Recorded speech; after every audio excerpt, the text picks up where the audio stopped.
The mirror showed a stranger. Victoria Chen stared at her reflection, barely recognizing the woman draped in ivory silk and diamonds. Her hands trembled as she touched the delicate veil, feeling the weight of what this day truly meant. This was not a fairy tale. This was a transaction. Outside the estate chapel, 300 guests waited, their whispers floating through the air like poisonous smoke. Everyone knew the truth. The Chen family vineyard was drowning in debt, and Julian Sinclair, the billionaire wine magnate, had offered salvation with a price. That price was her. Victoria had met her future husband exactly twice before today. The first time was in her father's cramped office, where Julian's steel-gray eyes had scanned her like a contract requiring approval. He was tall, broad-shouldered, with sharp features that seemed carved from marble. He spoke in clipped sentences, discussing terms and conditions as if planning a corporate merger. When her father's voice broke while accepting the proposal, Julian's expression never changed. The second meeting involved signing papers thicker than any book Victoria had ever read, documents that outlined every aspect of her future existence: what she would wear, which charities she would support, how she would conduct herself in public. Julian handed her an expensive pen without their fingers touching, and his only words to her were, "I expect complete discretion in all matters." As organ music swelled through the chapel, Victoria's mother squeezed her hand. "Everything will be fine, sweetheart. Sometimes the strongest love grows in the harshest soil." But Victoria felt like she was walking toward a cliff edge. It's not an altar. Julian stood waiting, an imposing figure in his tailored black suit. His posture was rigid, his face an emotionless mask. As Victoria approached on her father's arm, those gray eyes swept over her with the same calculating assessment he might give a quarterly earnings report. He was inspecting his investment. When her father placed her hand in Julian's, the contact was startling. His palm was warm, almost hot, contrasting sharply with his cold demeanor. But his grip was firm, controlling, his fingers wrapping around hers like a chain being locked into place. The ceremony blurred past in meaningless words. Victoria heard herself making promises she did not feel, speaking vows that tasted like ash. When the priest announced, "You may kiss your bride," she closed her eyes, bracing herself for the obligatory contact. Julian leaned down, his shadow falling over her. She felt his breath, smelled his cologne, clean and expensive. In that moment of pure fear and uncertainty, Victoria did what her grandmother had taught her as a child. When facing something frightening, whisper a name of protection, a word that meant safety. "Gabriel," she breathed, so softly it was almost soundless. The effect was instantaneous and terrifying. Julian froze. His entire body went rigid. Then, instead of the brief formal kiss she expected, his mouth came down on hers with shocking intensity. It was not gentle or romantic. It was claiming, possessive, almost brutal in its demand. His hand moved to the back of her neck, fingers tangling in her elaborate hairstyle, holding her in place. The kiss was a brand, a declaration of ownership that had nothing to do with affection and everything to do with control.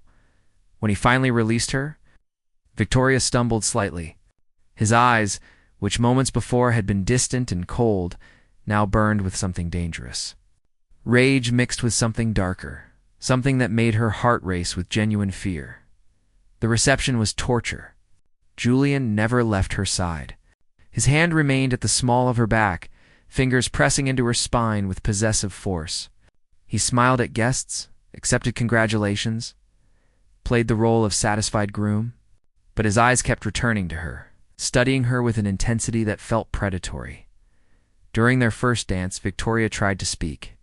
"The flowers are beautiful. Do not talk," he growled near her ear. "Just smile and pretend you are not planning escape routes in your head." She obeyed, maintaining a frozen smile while he guided her across the floor with mechanical precision.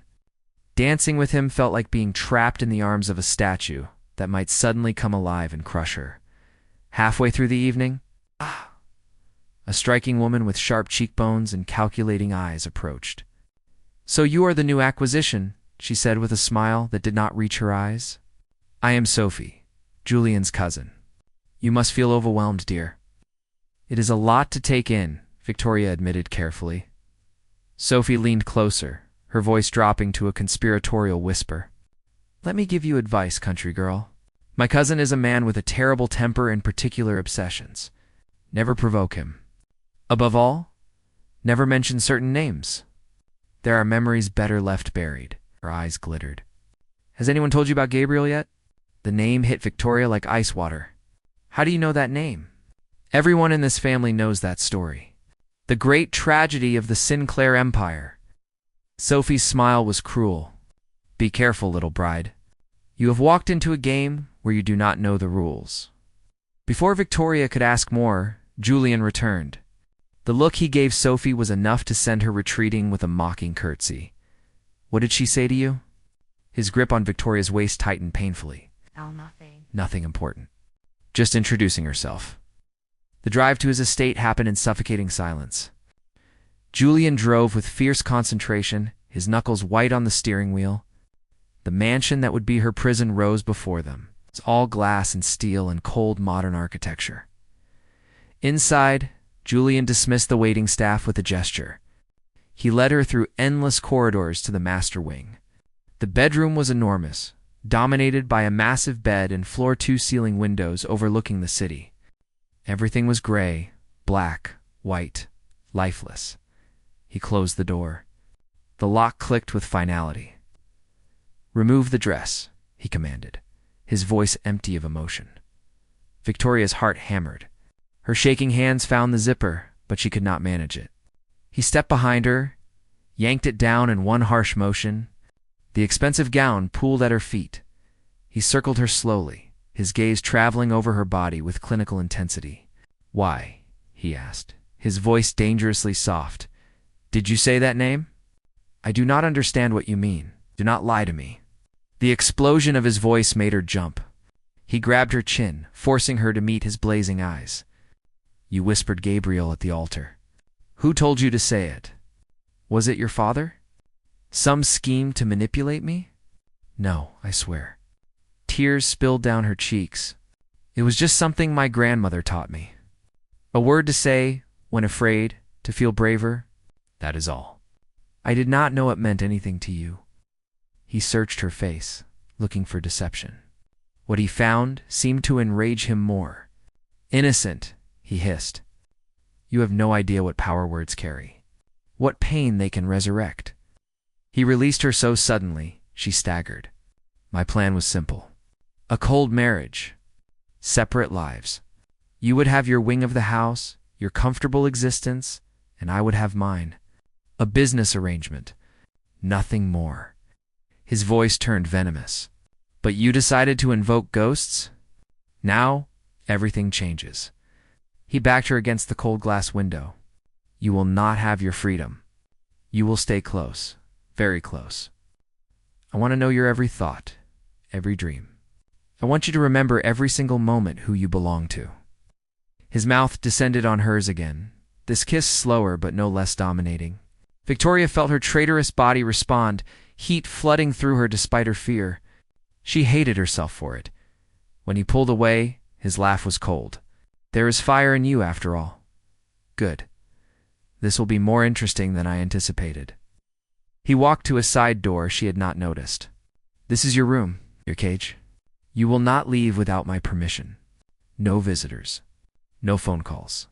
Your only purpose now is to be available to me, when and how I choose. He paused at the threshold. Welcome to your new life, Victoria. The one you created with a single whisper. The door closed. Victoria slid down the glass wall, hugging her knees. She wept silently, not for her lost freedom, but for her naive belief that a word could save her. Instead, that whisper had handed her captor the key to her cage. Morning light flooded the bedroom like an interrogation lamp, revealing every luxurious detail of Victoria's prison. She woke stiff and exhausted, her body aching from crying herself to sleep on the floor. The massive bed had remained untouched. Too vast and empty to offer any comfort, someone had left fresh clothing on a velvet chair. A simple cream dress, elegant but modest, along with undergarments that fit perfectly. Even her wardrobe was now controlled, curated by unseen hands following Julian's instructions. Victoria dressed slowly, her movements mechanical. She explored her cage, finding doors that opened to a bathroom of white marble and another to an empty walk-in closet. The main door remained locked, operated by a fingerprint scanner that would only recognize one person. Hours passed in suffocating silence. No clock marked the time. No window opened to let in air. She was suspended in a beautiful void, waiting near midday. The door opened, without warning. Julian entered, immaculate in a charcoal business suit that emphasized his commanding presence. He did not greet her, simply studied her with those penetrating gray eyes, as if conducting an inspection. "Did you sleep well?" he asked, though his tone suggested he did not care about the answer. "Not at all," Victoria replied. "Refusing to show weakness, you will adjust." He moved through the room with casual ownership. His expensive shoes silent on the thick carpet. "I'm here to establish some additional rules, since you seem to require clear boundaries." He stopped before her, so tall she had to tilt her head back. "First, you will not attempt contact with the outside world. There is no phone in this room, and your personal device has been permanently removed. Second, you will treat the household staff with respect. If you create problems, they will suffer the consequences. Understood?" "You treat me like a prisoner," Victoria said, her voice shaking with anger rather than fear. "You're whatever I decide you are," he replied coldly. "Third, you will join me for dinner each evening at 8. You will dress appropriately in clothing selected for you. You will be charming, attentive, and you will not discuss anything related to your previous life." "Why?" The question burst from her lips. "If you wanted a wife in name only, separate lives, then why this cruelty? What changed?" Something flickered across his face, too quick to identify. "You changed things when you spoke that name. You opened a door I had sealed shut." He walked to the window, his back to her, silhouette dark against the city skyline. For a moment, he seemed less like a captor and more like a man carrying an unbearable weight. "Gabriel was my younger brother," he said quietly, each word carefully controlled. "He was everything I was not. Kind, gentle, full of dreams about making the world better. While I learned to run an empire, he studied art and philosophy. My father despised him for it, called him weak, useless." Victoria held her breath, afraid to interrupt this unexpected revelation. Gabriel was engaged to a woman named Catherine. She was beautiful, cultured, from an appropriate family. Perfect on paper. Julian's hands clenched behind his back. What we did not know was that she was drowning in gambling debts. Her family was nearly bankrupt, hiding their desperation behind designer clothes and fake smiles. He turned back to face Victoria, his expression carved from stone. Catherine saw Gabriel as her salvation. She manipulated him beautifully, played the role of devoted fiancé while planning to drain our family fortune. When my father discovered the truth 2 weeks before their wedding, he confronted her privately, threatened to destroy her family completely unless she disappeared. "What happened?" Victoria whispered. Catherine went to Gabriel, told him twisted lies, said our family had threatened her, that my father and I were monsters who would never let them be happy. She convinced him to run away with her, to abandon everything. Julian's jaw tightened. They were driving to the airport in the middle of the night when the accident happened. A truck driver fell asleep at the wheel. Gabriel died instantly. Catherine survived with minor injuries. The pain in his voice was so raw that Victoria felt it in her own chest. At the hospital, as Gabriel's body lay in the morgue, Catherine dropped her mask. She laughed, told my father that at least she would get a substantial insurance payout. She had taken out a policy on Gabriel without his knowledge. His eyes turned to ice. My father had a heart attack right there. He died 3 days later. Victoria covered her mouth, understanding flooding through her. Gabriel's last word, according to the paramedics, was my name. He called for me as he died, and I was not there. Julian's voice had gone flat, emotionless, a defense against the agony underneath. "So when you, my newly purchased bride, whispered that name at the altar, what do you think went through my mind?" "I am so sorry," Victoria breathed. I had no idea. It was truly just a word my grandmother taught me. She said it meant salvation, protection. Salvation, he repeated bitterly.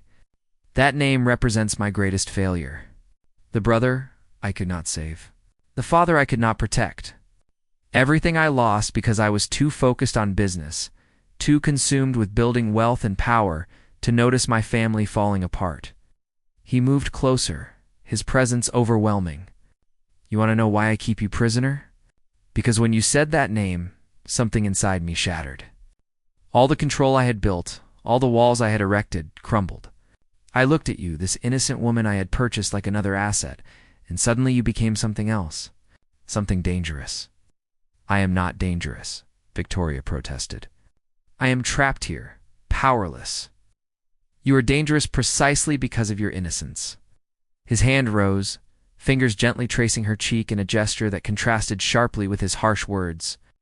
You remind me of what I lost, what I destroyed by becoming the cold, ruthless man my father wanted.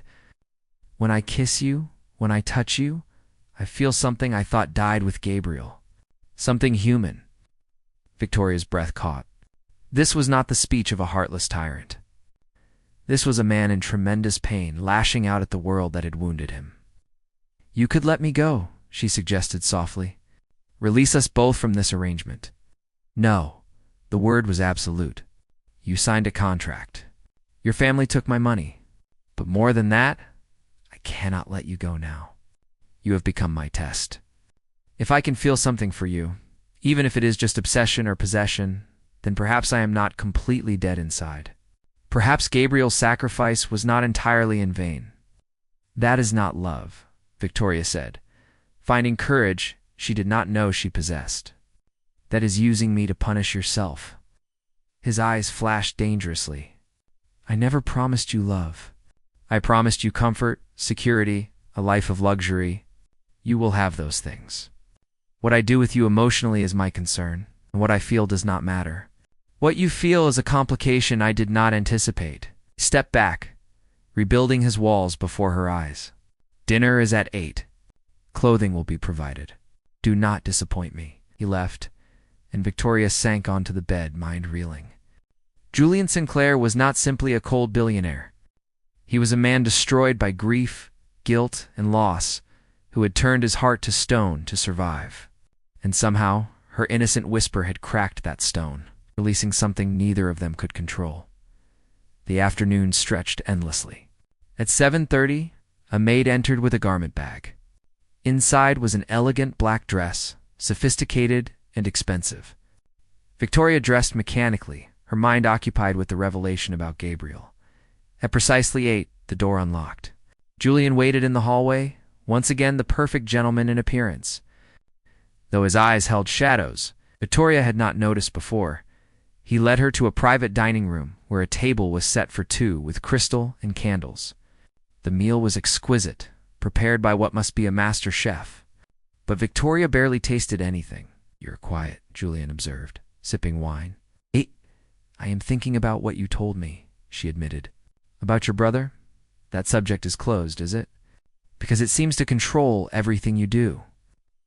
Victoria met his gaze directly. You have built your entire life around his death. This marriage, your cruelty, your isolation, Gabriel would hate what you have become. The wineglass shattered in his hand. Blood bloomed across his palm, crimson droplets falling to the white tablecloth. He stared at his hand as if surprised by the pain. Victoria moved without thinking. She grabbed her napkin, rushed to his side, and pressed it against the wound. You need to wash this. Do you have a first aid kit? Do not touch me, he growled, but made no move to pull away. Stop being stubborn. She examined the cut. It is not deep, but there might be glass fragments. He allowed her to lead him to a nearby bathroom, where she carefully cleaned the wound under running water. His hand was large and warm in hers, surprisingly rough, despite his wealth. She found antiseptic and bandages in a cabinet, working with gentle efficiency. My grandmother was a nurse, Victoria explained as she wrapped the bandage. She taught me basic first aid. Said you never know when life will require you to help someone. Wise woman, Julian murmured, watching her face rather than her hands. She told me that people who hurt others are usually people who hurt inside themselves. That cruelty is often just pain wearing a disguise. Victoria secured the bandage and looked up at him. I think she would have understood you. For a moment, something shifted in his expression. The ice melted slightly, revealing the man underneath. Then, as if catching himself, he pulled his hand away. You should not waste your compassion on me, he said roughly. I am exactly what I appear to be, a monster who bought himself a wife to fill an empty mansion. I do not think so, Victoria replied quietly. I think you are a man terrified of feeling anything because the last time you loved someone, you lost everything. His hand shot out, gripping her chin, forcing her to meet his blazing eyes. Do not presume to understand me. Then help me understand, she challenged. Or is it easier to keep me as your prisoner, your beautiful object, than to risk actually knowing me? They stood frozen, tension crackling between them like electricity. Then Julian did something unexpected. He released her and turned away. Go back to your room, he commanded, his voice weary. This evening is finished. As Victoria walked back to her gilded cage, she realized something profound. Julian Sinclair was indeed her captor, but he was also a prisoner himself, trapped in a cell of grief and guilt, punishing himself endlessly for sins both real and imagined, and somehow, her grandmother's word of salvation had bound them together in a twisted dance where captor and captive were mirrors of each. Others' pain, the real question was whether they would destroy each other, or find some impossible path toward freedom. The following days established a strange rhythm in Victoria's captivity. Each morning, Julian would visit briefly, his demeanor cold and controlled, as if their moment of vulnerability had never happened. Each evening, they shared dinner in tense silence, both carefully avoiding the truths that had been spoken. But something had shifted. Victoria noticed small changes. The lock on her bedroom door remained open during daylight hours. Fresh flowers appeared on her windowsill each morning. Books materialized on a shelf that had been empty.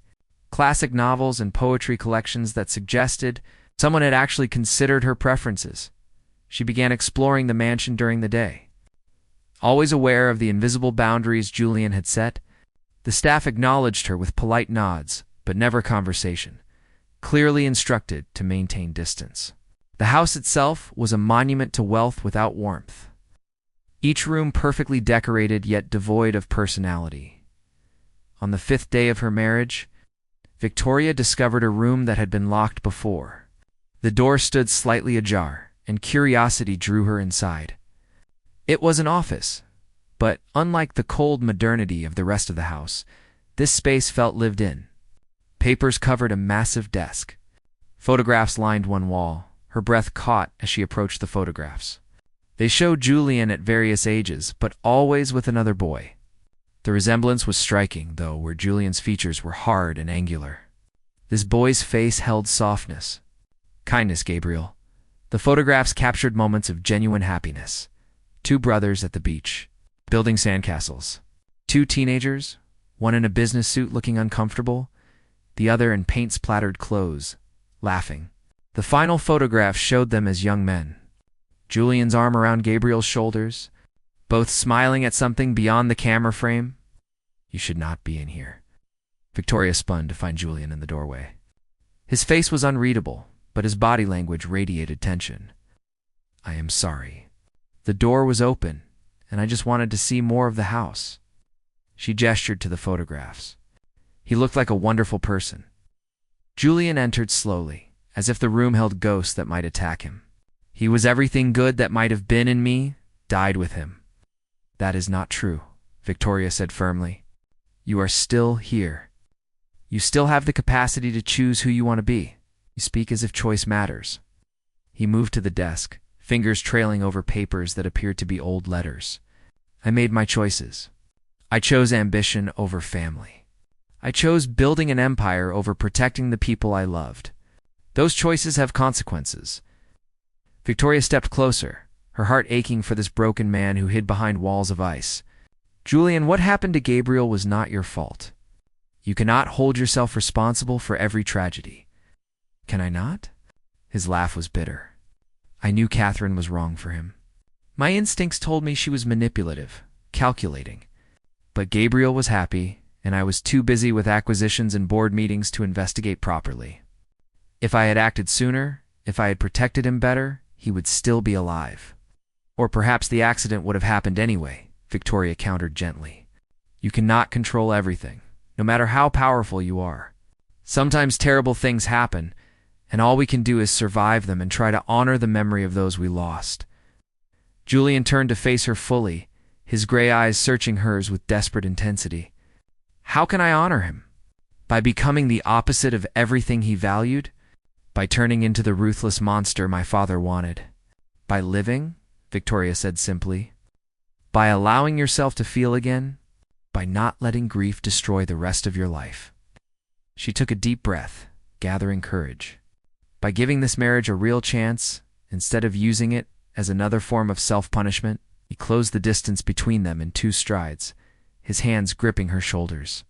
You do not know what you are asking. I am not capable of being the husband you deserve. The moment you whispered that name, you awakened something in me that I cannot control. Obsession, possession, need. These are not the foundations of love. Then what are they? Victoria placed her hands on his chest, feeling his heart racing beneath her palms.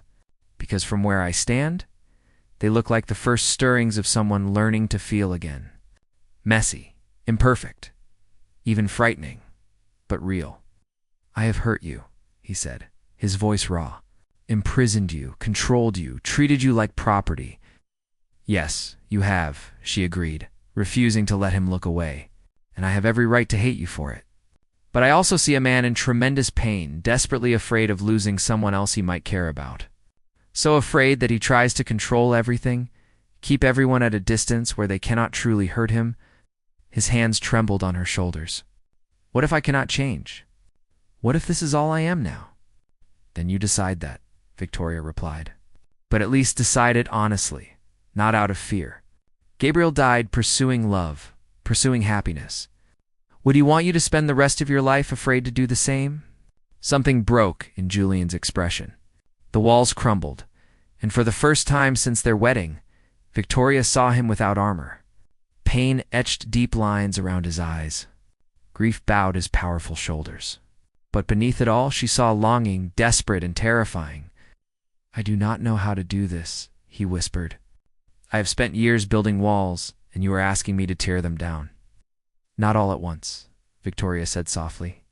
Just one brick at a time. Starting with giving me actual freedom. Not as your prisoner, but as your partner. He studied her face as if memorizing every detail. What if I give you freedom and you choose to leave? Take the money from our agreement and disappear? What if I stay? She countered. What if I choose to build something real with you, not because I am trapped, but because I want to? Why would you possibly want that? The question held genuine confusion. I have been cruel to you, because underneath the cruelty, I see someone worth saving, Victoria admitted. Someone who loved his brother so much that losing him shattered his entire world. That capacity for love did not disappear, Julian. It just went into hiding, terrified of being hurt again. He pulled her closer, his forehead resting against hers. You are asking me to trust you. To trust that you will not become another Catherine, another person who sees me as a bank account with a pulse. I cannot promise I will never hurt you, Victoria said honestly. No one can promise that. But I can promise that I will not betray you.